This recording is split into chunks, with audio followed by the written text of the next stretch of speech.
Hanz family? I want to play a game. You don't know me, but I know you. Live or die. Make your choice.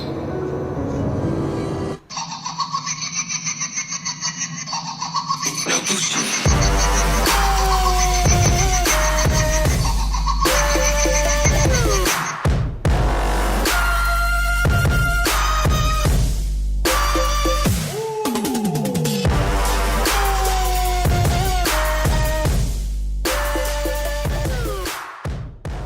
What's up, Hanz family, and welcome to the second video of Hanzoween 2017. I don't know why I had to use that voice, but it felt appropriate. This is Billy the doll from Jigsaw, and I'm so excited to tell you guys that this video is sponsored by Mehron, which is so awesome because I absolutely love their products and have for years. So thank you so much to Mehron. There's also a link in the description box to an Amazon storefront that has every product I use in this video, so if you want to recreate this look for Halloween, you can get everything in one place. Alright, enough chit chat. Let's get Hanzoween Day 2 started, shall we? Okay, so we're going to be starting with a face cast again. We used a face cast yesterday, and the same with yesterday. You can totally just use your face if you don't have one. It's all good. Put a few layers of latex over the entire face, kind of leaving your lips and eye areas open, a little bit for your nose holes, because breathing is nice to do occasionally. And then we're going to start building up the entire face using cotton. I'm just going straight in with big cotton balls to start building up the cheeks because they're big and round, and using my finger dipped in latex just to smooth it all out. The first layers do not have to be too smooth because we are going to continue adding more and more and more. I used about 5 cotton balls to get the height that I wanted. Do it on the other cheek and try to be as symmetrical as possible, and then just go straight for the mouth. We want to hide the little crevice that we have under our bottom lip, so I'm adding a lot of cotton in there and smoothing it out with more latex, and then slowly building up the chin so I have that long puppet chin that he has going on. It's always easier to work in big mounds together because you do not need to let it dry, because while it's still tacky and wet, you can mold it to the shape you want. I also forgot the first rule of doing this. You need a reference photo, so look at your reference picture to try to get it as exact as possible, but still remember that it is your face, it is your features, so it's always better to have a makeup look fit your features than trying to just make it look exactly like the picture. It'll look a little more cohesive. I'm building up the nose, especially the bottom. He has this longer nose. Same with the nostrils, and always continuing to smooth out the edges as much as I can so they all blend into the next feature. It was really late at night when I was doing this, so I did go to sleep, and overnight it did dry. This is the color that it looks like afterwards. And I wanted to finish up by doing the eyebrows the same exact way we did before, building them up, still looking at a reference photo to try to get them pretty close as possible. And letting it dry overnight is a good time to actually go back and fill in any little holes, any chunky pieces you have, so it's as smooth as possible. Luckily, the look we are going for is kind of crackly and creepy mask, so if you have a little few bumps and ends, you're all good. Let that dry again overnight, or I would at least say 5 to 6 hours, and you'll be good to go. And I am going to just toss on a bald cap real quick. This one is from Mehron and very easy to apply. I just used a little bit of spirit gum to adhere it to my head. And this is what my prosthetic looked like fully off my face cast. There's still a little work needed. Put it up against your face, see where you need to cut little holes here and there, and then you shall be ready to apply. Okay guys, this is the Mehron Special Effects Pro Makeup Kit. It has everything you would need special effects wise. It has gel, it has blood, it has tooth enamels, it has spirit gum, it has waxes, creams, powders, crepe hair. I could just go on and on. So if you're looking to do any special effects, this got you covered. With that said, I'm taking a little bit of the color set powder and just powdering my prosthetic really well. I don't want the latex to stick on itself at all, so it's always a good step. Picking up the spirit gum, I am going to use this to glue the prosthetic to my face, and I want to work in sections. I'm just starting in my forehead so that I can get that push down. I tap the spirit gum out a little bit and stick it in sections. This is also fine to put in your hair as long as you have a spirit gum remover. which also does come in the kit if you do decide to get that. Be careful though if you are doing it in very sensitive areas like your eye, because I did get a couple of my lower lashes stuck and it wasn't my favorite. This is the cream palette, has all these different colors. I'm going to just go in with white with a flat brush and just cover my entire face with this. Not my entire head quite yet, just my face. I'm really pushing it in to get in every little nook and cranny in the prosthetic. And this is why I didn't go around the entire head, because I want the edges to blend really well into the bald cap and also give it a textured look. So with latex, I'm just laying that all over the edges and bringing that onto the bald cap a bit with a kind of textured feel. Because this Billy doll is rough. He's seen some shit, okay?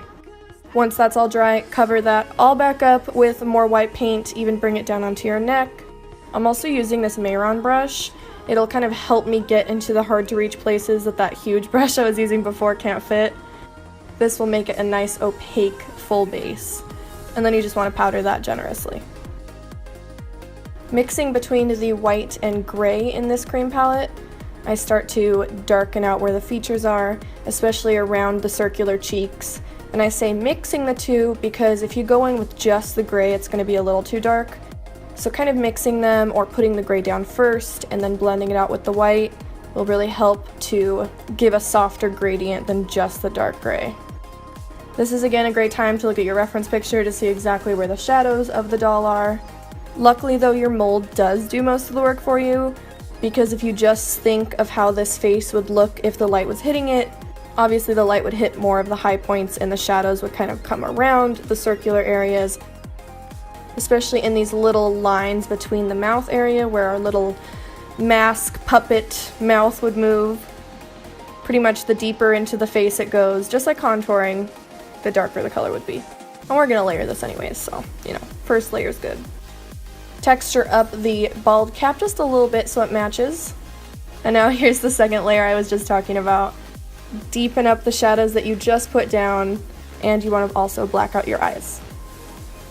Make sure to get right under your prosthetic too if it's not all the way glued down, so that if your eyes move, that little peak of your real flesh doesn't pop out. Time for some eyeshadows. This is the Mehron Pressed Pigment Palette in Earth. I'm just going to be using black to set the cream paint on our eyelids, because since our eyelids move, it does need to be set. Paradise paints are my fave. You guys know this. I love them so much. They're a water-activated paint, just a little water, and they're nice and creamy. I'm using this very lightly with a small brush to make kind of some crackling texture. I'm adding just a little bit of water too, because if you add just a tiny bit of water, you'll get more of a wash, which is what we are wanting to go for, these little crackling textures. Just kind of barely there. You can just start with some little squiggly lines and connect a few of them so that it just looks like your doll is broken apart. And if it's a little too dark, you can either tap out the product or put more of the white cream paint on top.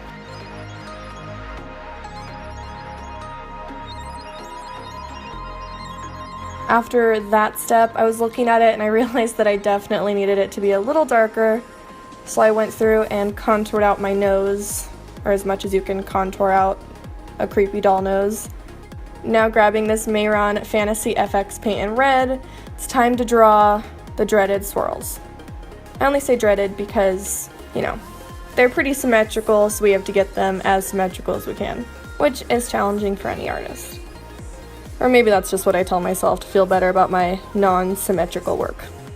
You can see I'm starting out at the very tip just so that I can see kind of where I want the swirl to go, and going in slow strokes. Trying to make a perfect circle around. A good trick that I was doing is using the white space as a map. The white space needs to be the same between every little layer of red. So just take your time, go slow, and get the shape down first, then you can go in and kind of darken it as you need. Squirting some more of this bad boy out, and we're going to use it for the lips too. Billy's lips aren't very symmetrical, and they actually look quite messy. He looks like a very messily painted doll, so I'm going in with that shape. Pretty much is the same that he has.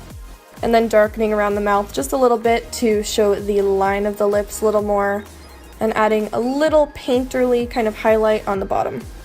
Still using that white cream paint that we just highlighted the lip with. I carve out a little bit of the eyes, add a couple little white highlights, and clean up some of my work. And now time for crepe hair.